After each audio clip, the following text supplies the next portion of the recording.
شروع کرتی ہوں اللہ کے نام سے جو بڑا مہربان نہایت رحم کرنے والا ہے۔ ارشادات حضرت علی علیہ السلام، نعمتیں، سینک آف حضرت علی علیہ السلام، بلیسنگس۔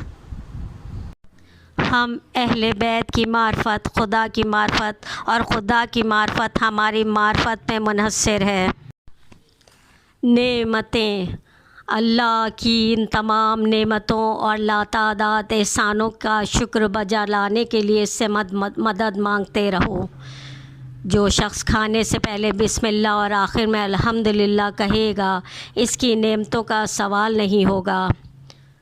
اللہ کے کچھ بندے ایسے ہیں جنہیں اللہ بندوں کی ضروریات اور حاجتیں پوری کرنے کے لیے خاص طور پر نوازتا ہے۔ بے شک اللہ کے لیے ہر نعمت میں ایک حق ہے۔ اللہ پاک نے سب کو روزی بانٹ رکھی ہے، وہ سب کے عمل، کردار، سانسوں کے شمار کو جانتا ہے۔ بے شک اللہ کے لیے ہر نعمت میں ایک حق ہے، جو اس حق کو ادا کرتا ہے اللہ تعالیٰ اس کے لیے نعمت کو اور بڑھاتا ہے، اور جو کوتاہی کرتا ہے وہ موجودہ نعمت کو بھی خطرے میں ڈال دیتا ہے۔ ایسا نہیں کہ اللہ کسی بندے کے لیے شکر کا دروازہ کھول دے اور نعمتوں کی زیادتی کا دروازہ بند کر دے، اور کسی بندے کے لیے دعا کا دروازہ کھول دے اور مغفرت کا دروازہ بند کر دے۔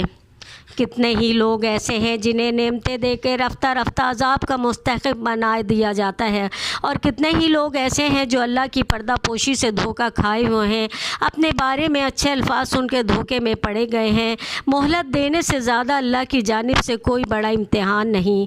اے اللہ کے بندو، اس بات کو جانے رکھو کہ اللہ نے تمہیں بیکار پیدا نہیں کیا اور کھلے بندوں یوں ہی نہیں چھوڑ دیا۔ جو نعمتیں اس نے تمہیں دی ہیں اس کی مقدار سے آگاہ ہے، اور جو احسانات اس نے تم پہ کیے ہیں ان کے شمار کو بھی خوب جانتا ہے۔ صرف اپنے پروردگار سے سوال کرو، کیونکہ دینا یا نہ دینا صرف اور صرف اسی کے اختیار میں ہے۔ اللہ کے سوا کسی سے آس نہ لگاؤ، گناہوں کے علاوہ کسی چیز سے خوف نہ کھاؤ۔ جو اللہ کے دیے ہوئے رزق پہ خوش رہے گا وہ نہ ملنے والی چیزوں پہ افسوس نہیں کرے گا۔ کبھی ایسا بھی ہوتا ہے کہ تم ایک چیز اللہ سے مانگتے ہو اور وہ تمہیں نہیں ملتی، بلکہ اس سے اچھی چیز تمہیں عطا فرما دیتا ہے۔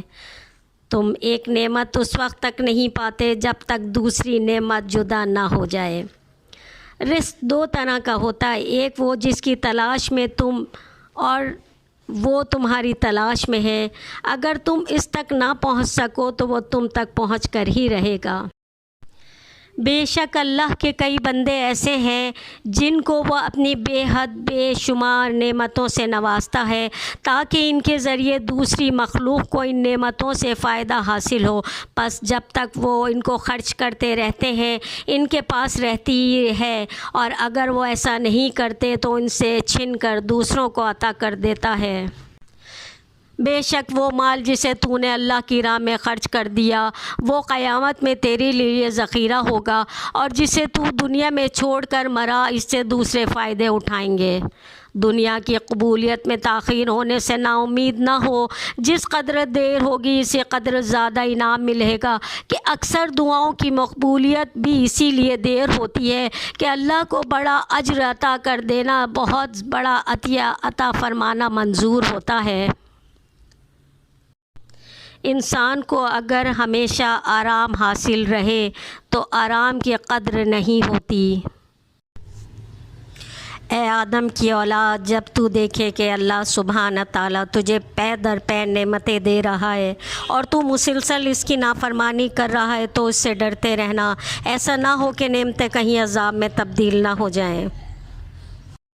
بے شک اللہ کا بندے پہ یہ حق ہے کہ وہ اس کی ہر نعمت کا شکر ادا کرتا رہے، پس جو اللہ کی نعمتوں کا شکر ادا کرتا ہے اللہ اس کو مزید نعمتیں عطا کر دیتا ہے، اور جو شخص نعمت پہ شکر ادا کرنے میں کوتاہی کرتا ہے اللہ اسے نعمت سے محروم کر دیتا ہے۔